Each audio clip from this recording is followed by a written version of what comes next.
ঠাকুর মা ও স্বামীজির চরণে প্রণাম জানিয়ে শ্রী শ্রী রামকৃষ্ণ কথামৃত থেকে কিছু অংশ পাঠ করছি।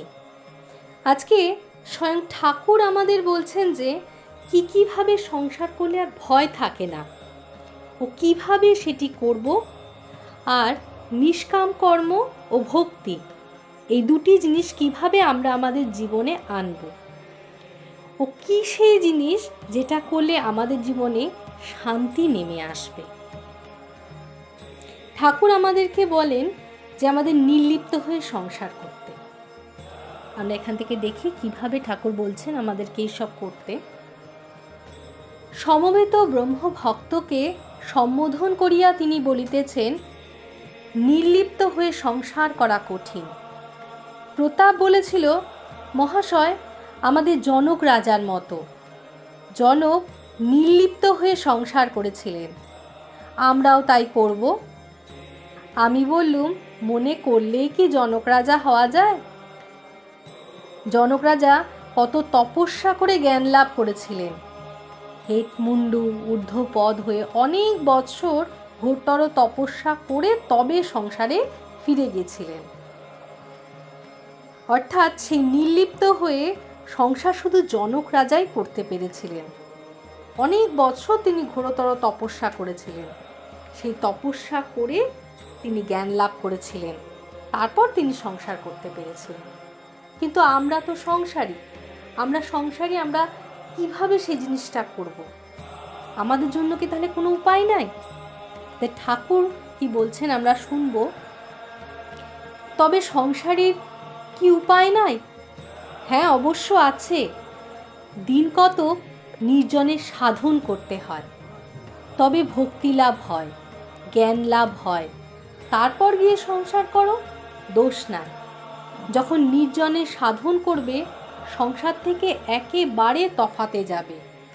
তখন কোনো স্ত্রী, পুত্র, কন্যা, মাতা, পিতা, ভাই, ভগিনী, আত্মীয় কুটুম্ব কেহ কাছে না থাকে। নির্জনে সাধনের সময় ভাববে, আমার কেউ নাই, ঈশ্বরই আমার সর্বস্ব। আর কেঁদে কেঁদে তার কাছে জ্ঞান ভক্তির জন্য প্রার্থনা করবে। অর্থাৎ আমাদের মতো সংসারীদের জন্য ঠাকুর একটা সহজ পথ বা উপায় বলে দিলেন। ঠাকুর বলছেন যে কিছুদিন নির্জনের সাধন করতে, তারপর সংসার করতে।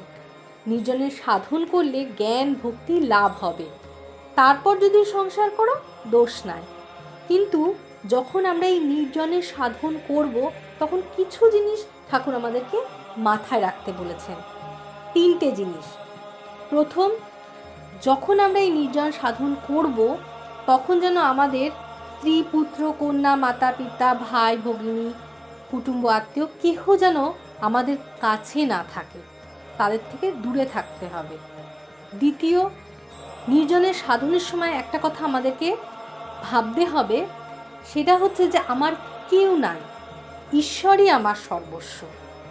তৃতীয়, আমাদেরকে একটা প্রার্থনা করতে বললেন ঠাকুরের কাছে, সেটি হচ্ছে কেঁদে কেঁদে তার কাছে জ্ঞান ভক্তির জন্য প্রার্থনা করতে বলছেন ঠাকুর। এই 3টে জিনিস আমাদের করতে বলছেন। কিন্তু আমরা যে সংসারী জীব, সংসারে থাকি, আমরা এই নির্জন সাধনটা সংসার ছেড়ে ঠিক কতদিন করব? ঠাকুর সেটিও বলে দিয়েছেন। বলছেন, যদি বলো কতদিন সংসার ছেড়ে নির্জনে থাকবো, তা একদিন যদি ওই রকম করে থাকো সেও ভালো, 3 দিন থাকতে পারলে আরও ভালো, বা 12 দিন, 1 মাস, 3 মাস, 1 বছর, যে যেমন পারো। জ্ঞান ভক্তি লাভ করে সংসার করলে আর ভয় নাই। অর্থাৎ ঠাকুর আমাদেরকে সময় বলে দিচ্ছেন যে কতটা সময় আমাদেরকে এরকম নির্জনে থাকতে হবে সংসার ছেড়ে। ঠাকুর বলছেন যে যদি একদিন এরকমভাবে করতে পারো সেটিও ভালো, তাছাড়া 3 দিন, 12 দিন, 1 মাস, 3 মাস, 1 বছর, যে যেমন পারবে সেরাম করে জ্ঞান ভক্তি লাভ করে সংসার করলে আর কোনো ভয় নেই। ঠাকুর 2টি উদাহরণের মাধ্যমে আমাদেরকে এই বিষয়টি ভালো করে বুঝিয়ে দিচ্ছেন, সেগুলো আমরা শুনি।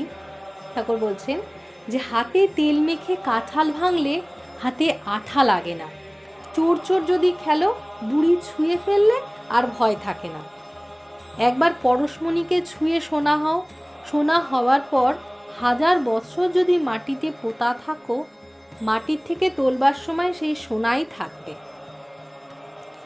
আরও একটি উদাহরণের মাধ্যমে ঠাকুর বলছেন, মনটি দুধের মতো, সেই মনকে যদি সংসার জলে রাখো তাহলে দুধে জলেই মিশে যাবে।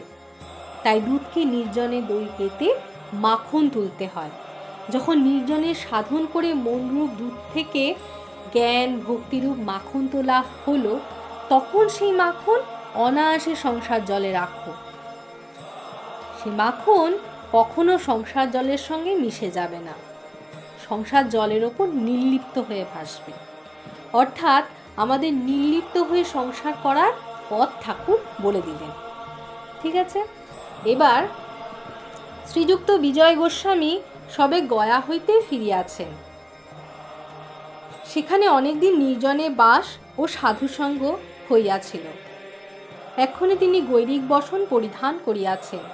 অবস্থা ভারী সুন্দর, যেন সর্বদা অন্তর্মুখ। পরমহংস দেবের নিকট হেট মুখ করিয়া বসিয়াছেন। তিনি যেন মগ্ন হইয়া কি ভাবিতেছেন। বিজয়কে দেখিতে দেখিতে পরমহংসদেব তাহাকে বলিলেন, বিজয়, তুমি কি বাসা পাকড়েছ? দেখো, দুজন সাধু ভ্রমণ করতে করতে একটি শহরে এসে পড়েছিল। একজন হাঁ করে শহরের বাজার দোকান বাড়ি দেখছিল। এমন সময় অপরটির সঙ্গে দেখা হলো। তখন সে সাধু বললে, তুমি হাঁ করে শহর দেখছো, তল্পিতল্পা কোথায়? প্রথম সাধুটি বললে, আমি আগে বাসা পাকড়েছি, তল্পিতল্পা রেখে ঘরে চাবি দিয়ে নিশ্চিন্ত হয়ে বেরিয়েছি। এখন শহরে রং দেখে বেড়াচ্ছি, তাই তোমায় জিজ্ঞাসা করছি, তুমি কি বাসা পাকড়েছ? দেখো, বিজয়ের এতদিন ফোয়ারা চাপা ছিল, এইবার খুলে গেছে। বিজয়ের প্রতি দেখো, শিবনাথের ভারী ঝঞ্ঝাট। খবরের কাগজ লিখতে হয় আর অনেক কর্ম করতে হয়। বিষয়কর্ম করলেই অশান্তি হয়, অনেক ভাবনা চিন্তা জোটে। অর্থাৎ বিষয়কর্ম করলে কিন্তু অনেক ভাবনা চিন্তা অশান্তি আমাদের মনের মধ্যে আসে। আর কি জানি, শ্রীমদ্ ভগবতে আছে, অবধূত 24 জন গুরুর মধ্যে চিলকে একটি গুরু করেছিলেন। এক জায়গায় জেলেরা মাছ ধরছিল। একটি চিল এসে একটা মাছ ছো মেরে নিয়ে গেল। কিন্তু মাছটা দেখে পেছন পেছন প্রায় 1000 কাক চিলকে তাড়া করতে লাগলো, আর সঙ্গে সঙ্গে কা কা করে বড় গোল করতে লাগলো। মাছটা নিয়ে চিল যেদিকে যায়, কাকগুলোও তাড়া করে সেই দিকে যেতে লাগলো। দক্ষিণ দিকে চিলটা গেল, কাকগুলোও সেই দিকে গেল। আবার উত্তর দিকে যখন সে গেল, ওরা উত্তর দিকে গেল। এইরূপে পূর্ব দিকে ও পশ্চিম দিকে চিল ঘুরতে লাগলো। শেষে ব্যতিব্যস্ত হয়ে ঘুরতে ঘুরতে মাছটা তার মুখ থেকে পড়ে গেল। তখন কাকগুলো চিলকে ছেড়ে মাছের দিকে গেল। চিল তখন নিশ্চিন্ত হয়ে একটা গাছের ডালের উপর গিয়ে বসলো। বসে ভাবতে লাগলো, ওই মাছটা যত গোল করছিল, এখন মাছ কাছে নাই, আমি নিশ্চিন্ত হলো। অবধূত চিলের কাছ থেকে এই শিক্ষা করলেন যে যতক্ষণ সঙ্গে মাছ থাকে, অর্থাৎ বাসনা থাকে, ততক্ষণ কর্ম থাকে, আর কর্মের দরুন ভাবনা চিন্তা অশান্তি। বাসনা ত্যাগ হলেই কর্মক্ষয় হয় আর শান্তি হয়। তো আমরা এই ঘটনার থেকে একটি জিনিস শিখলাম, যে বাসনা যতক্ষণ আমাদের মনের মধ্যে থাকবে ততক্ষণই কিন্তু কর্ম থাকবে, আর তার থেকেই ভাবনা চিন্তা অশান্তি কিন্তু আমাদের থাকবে। তো বাসনা ত্যাগ হলেই কর্মক্ষয় হয় আর শান্তি। তো সেই বাসনা আমরা কিভাবে ত্যাগ করব? ঠাকুরের কাছে বসে আমাদেরকে প্রার্থনা করতে হবে, ঠাকুর আমাদেরকে নির্বাসনা দাও।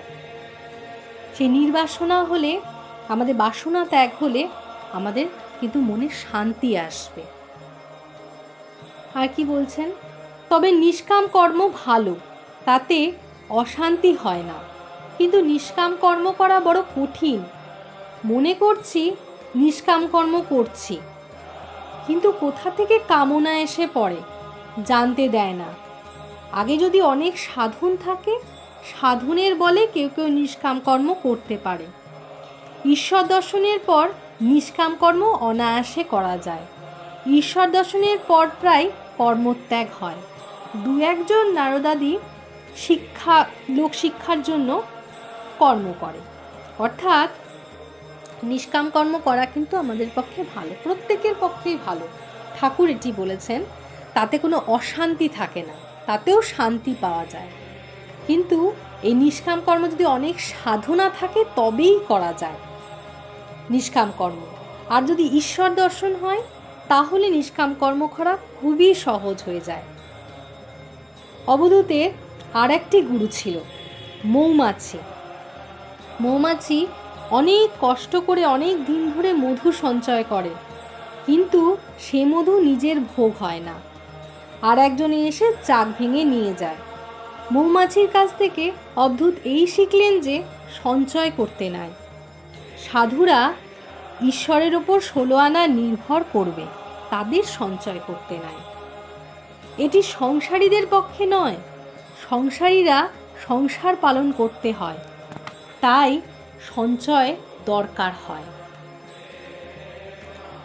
দেখো বিজয়, সাধুর সঙ্গে যদি পুটলি পোটলা থাকে, 15 গাঁটওয়ালা যদি কাপড় বুচকি থাকে, তাহলে তাদের বিশ্বাস করো না। আমি বটতলায় ওই রকম সাধু দেখেছিলাম। 2-3 জন বসে আছে, কেউ ডাল বাচ্ছে, কেউ কেউ কাপড় সেলাই করছে, আর বড় মানুষদের বাড়ির ভান্ডারের গল্প করছে। বলছে, अरे ओ बाबू ने लाखों रुपया खर्च किया, साधु लोगों को बहुत खिलाया, पूरी जलेबी पोड़ा बर्फी मालपुआ बहुत चीज़ तैयार किया। सकलेर हास्य। विजय, आगे हाँ, गोयाय ओई रकम साधु देखेছি, गोयाय लोटावाला साधु। सकलेर हास्य। श्री रामकृष्ण विजयेर प्रति।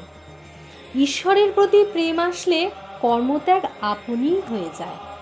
যাদের ঈশ্বর কর্ম করাচ্ছেন তারা করুক। তোমার এখন সময় হয়েছে, সব ছেড়ে তুমি বলো, মন তুই দেখ আর আমি দেখি, আর যেন কেউ নাহি দেখে। লজ্জা ঘৃণা ভয় 3 থাকতে নয়, অর্থাৎ লজ্জা ঘৃণা ভয় এই 3টি থাকতে ঠাকুর আমাদের নিষেধ করছেন। আর কি বলেছেন? জাতি অভিমান গোপন ইচ্ছা এই সমস্ত কিছু পাশ, এই সব গেলে জীবের মুক্তি হয়। অর্থাৎ ঠাকুর আমাদেরকে বলে দিচ্ছেন যে আমাদের মুক্তি কি করে হবে। লজ্জা ঘৃণা ভয় এবং অভিমান এবং গোপন ইচ্ছা এইগুলো যদি আমরা ছাড়তে পারি তবেই আমাদের মুক্তি। পাশবদ্ধ জীব পাশমুক্ত শিব। ভগবানের প্রেম দুর্লভ জিনিস। প্রথমে স্ত্রীর যেমন স্বামীতে নিষ্ঠা, সেই রূপ নিষ্ঠা যদি ঈশ্বরেতে হয় তবেই ভক্তি হয়। শ্রদ্ধা ভক্তি হওয়া বড় কঠিন। ভক্তিতে প্রাণ মন ঈশ্বরেতে লীন হয়। তো ভক্তি আমরা ঈশ্বরের কাছ থেকে কিভাবে লাভ করব সেটিও ঠাকুর আমাদেরকে বলে দিচ্ছেন। বলছেন, প্রথমে স্ত্রী যেমন স্বামীতে নিষ্ঠা থাকে, সেই নিষ্ঠা ঈশ্বরের প্রতি যদি আমরা করতে পারি, রাখতে পারি। আর কি বলছেন? তারপর ভাবেতে মানুষ অবাক হয়, বায়ু স্থির হয়ে যায়, আপনি কুম্ভক হয়। যেমন বন্দুকে গুলি ছোড়বার সময় যে ব্যক্তি গুলি ছোড়ে সে বাকশূন্য হয় ও তার বায়ু স্থির হয়। প্রেম হওয়া অনেক দূরের কথা, চৈতন্যদেবের প্রেম হয়েছিল। ঈশ্বরে প্রেম হলে বাহিরের জিনিস ভুল হয়ে যায়, জগৎ ভুল হয়ে যায়, নিজের দেহ যত প্রিয় জিনিস তাও ভুল হয়ে যায়।